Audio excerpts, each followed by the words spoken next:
हाँ। एक समय की बात है कि राजा विश्वामित्र हुए तो वो हथियार बांध करके चलता था और अपनी तपस्या भी करता था। कुछ दिन के बाद शिकार खेलने वन में चले गए और वन में उन्हें शिकार करते करते शिकार आंकने लगी और बहुत बार हो चुकी तो वो वशिष्ठ मुनि का आश्रम में चले गए। वशिष्ठ मुनि कहने लगे कि हे राजन, रात का समय हो गया, आप यहाँ डटो और सुबह नगरी को चले जाना। विश्वामित्र कहने लगे कि अभी मेरे पास फौज है, सिपाही हैं और हाथी घोड़े हैं, उनको चारा भी चाहिए, फौज को खाना भी चाहिए, ये सब बंदोबस्त कहाँ से होएगा। ऋषि कहने लगे सब बंदोबस्त हो जाएगा, आप डटो यहाँ। तो उसने कामधेनु गऊ को सिद्ध कर रखा था। कामधेनु गऊ को आवाज लगाई कि हे माता कामधेनु, आश्रम में जल्दी से पधारो। तो इतनी गंदी माता कामधेनु जो आश्रम में ऋषि के पास आ जाती है। कहने लगा कि विश्वामित्र राजा विश्वामित्र आए हुए हैं, राज ऋषि, इनको जो है खाने का बंदोबस्त करो, हाथी घोड़े को चारे का बंदोबस्त करो और इनके लिए आसन जैसे जैसे हैं सीधे के मुताबिक आसन लग जाने चाहिए। तो सारा काम कामधेनु माता ने सब कुछ रेडी कर दिया। रात बसेरा होया, सवेरा दिन निकलिया, चलने की तैयारी हुई।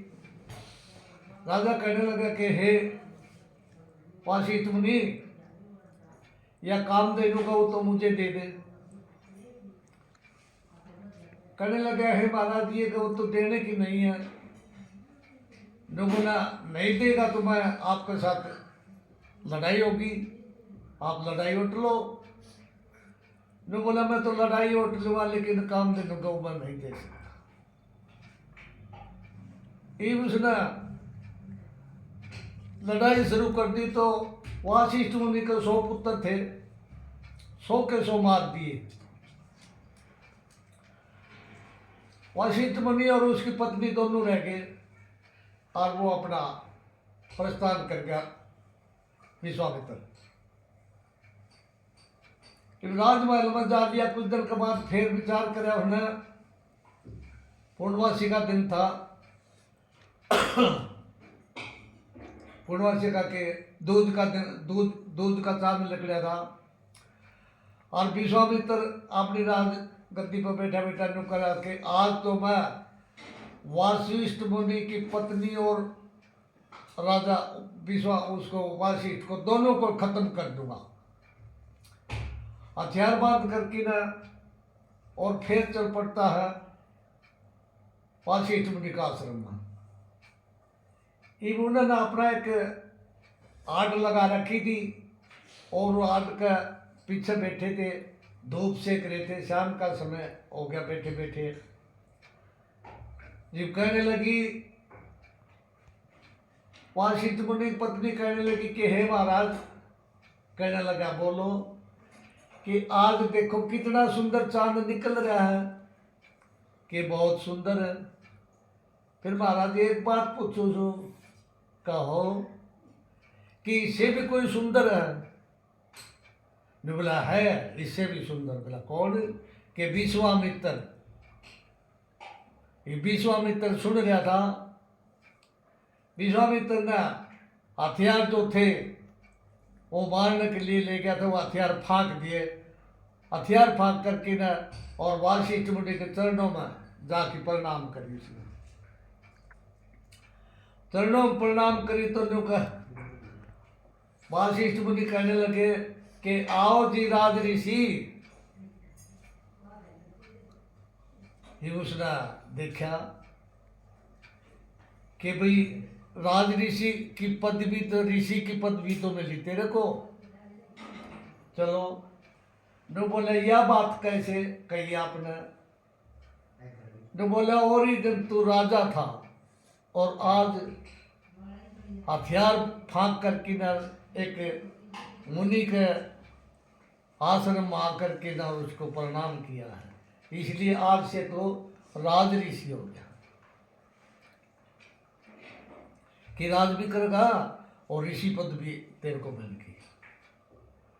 ये वो कह के बोल बतला इतनी करके ना, और जा करके ना जो बोला तेरी गौ, बोलते जो बोला गौ तो नहीं मिल सकती, जो बोला हम अपना तप बल तो ले आगे। विश्वामित्र ने अखंड तपस्या करी, 88,000 वर्ष तपस्या करी, ब्रह्मा जी को प्रकट कर लिया। ब्रह्मा जी प्रकट हुए कि हे ईश्वर मांगो क्या मांगना चाहते हो। न बोला मैं वाशिष्ठ मुनि की गौ काम दे दो, गौ चाहिए। ब्रह्मा जी कहने लगे कि हे ऋषिवर, मैं आपको दूसरे की चीज को नहीं दे सकता, मेरे पास जो वस्तु है वह मांग सकते हो, वह दूसरे की चीज है, मेरा कोई अधिकार नहीं उसे खोज के न आपको दे देना, लेकिन मेरे पास जो चीज मांगना चाहता हूं वो मैं दे सकता। मैं बोला मुझे तो वह चाहिए नहीं। तो विश्वामित्र ने और ब्रह्मा जी ने आपस में सीख बोध ज्ञान की चर्चा करके ना और विश्वामित्र को शांत कर दिया कि भाई ये तुम्हें छोड़ देता अच्छा नहीं है, तुम्हें अभी तू राज ऋषि नहीं, अभी तू ऋषि पदवी पे आ गया, राज भी नहीं, क्यों तपस्या कर रहे, अब तो तपस्वी है। तो एक दिन जाकर के वाशिष्ठ मुनि के पास कहने लगा कि हे मुनिवर, ये बताओ कि सत्संग बड़ा या तप बड़ा। तो वाशिष्ठ मुनि कहने लगा कि भाई सत्संग बड़ा है। विश्वामित्र कहने लगा नहीं, तप बड़ा है।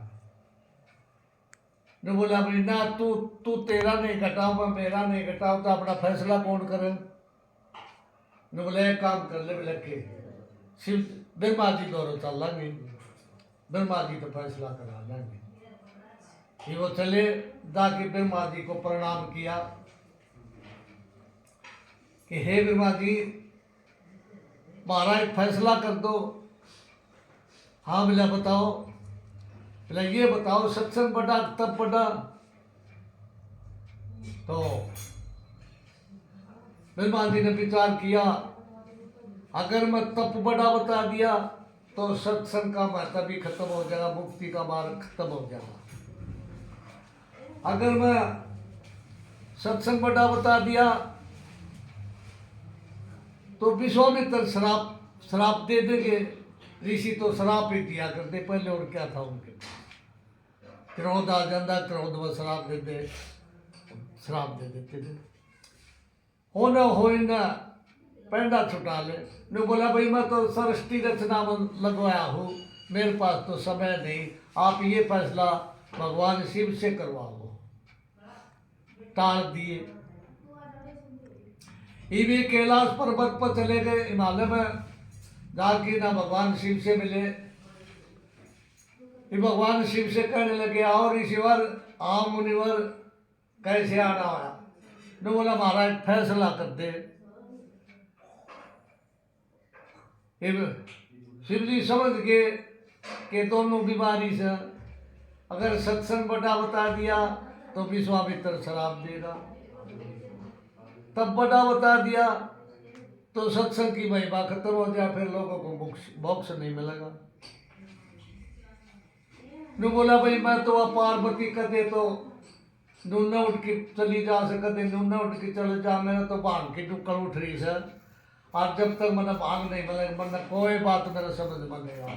तब एक काम कर लो, बोला कि विष्णु जी के पास चले जाओ बैकुंठ में।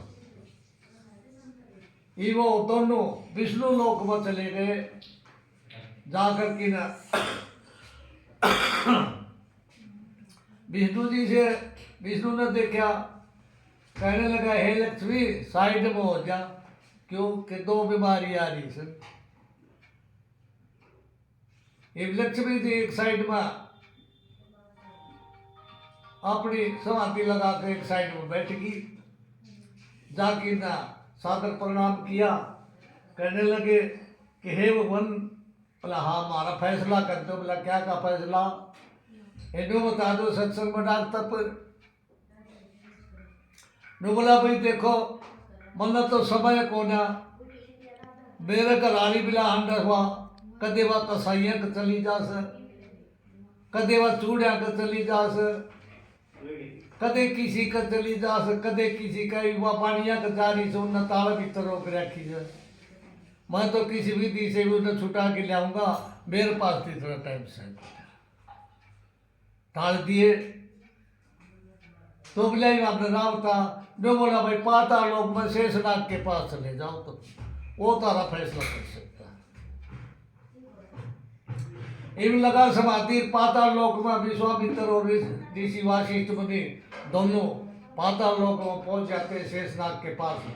शेषनाग पृथ्वी ने ले से खड़कों पर टाणी खड़ा से जाकर प्रणाम किया, कहने लगा कि हे नाग देवता मारा फैसला कर देख। मैं बोला भाई इन्हों के फैसले हो सर सारी पृथ्वी का भार में अपने सिर पोट रहा, और तुमने तो फैसला करा पहले या पृथ्वी तो थामो कोई सा, पृथ्वी थामो उसके बाद मैं की विश्वास लूंगा तब तुम न जाके बताऊंगा। वशिष्ठ मुनि तो जाने थे कि भी ये तो इसकी बनावटी बातें हैं, लेकिन विश्वामित्र में अहंकार था। तप में अहंकार होता है और ये जो सत्संग है इसमें शांत होता है, सारे काम शांति से होते हैं। तपस्या में जो तपस्वी है वह अहंकारी होते हैं, वो शराब दे देते हैं। इसलिए वशिष्ठ मुनि ने चुप बैठा रहा और विश्वामित्र कहने लगा ले हमने दे लिया पृथ्वी। इन्होंने पृथ्वी ली और पृथ्वी ला के नीचे न जान। शेषनाग कहने लगा कि हे वशिष्ठ मुनि पृथ्वी तो गई न नीचे न, क्या कर रहे हो विश्वामित्र? थामो इसने पृथ्वी न कि मैं आदि तपस्या देता हूं पृथ्वी डट जाओ। आदि तपस्या कभी कौन ना डटी। फिर नु बोला मेरी जितनी भी करो तपस्या मैं सारी देता हूं, पृथ्वी डट जाओ, फिर भी कौन ना डटी। वशिष्ठ मुनि कहने लगा कि मैं 2.5 घड़ी का सत्संग देता हूं, पृथ्वी डट जाओ, तो पृथ्वी उठेगी उठे डट गई। तो इसीलिए कहा है कि सत्संग की आधी घड़ी और तप के बरस हजार, फिर भी बराबर ना होया तो संतों किया विचार। और समाप्त।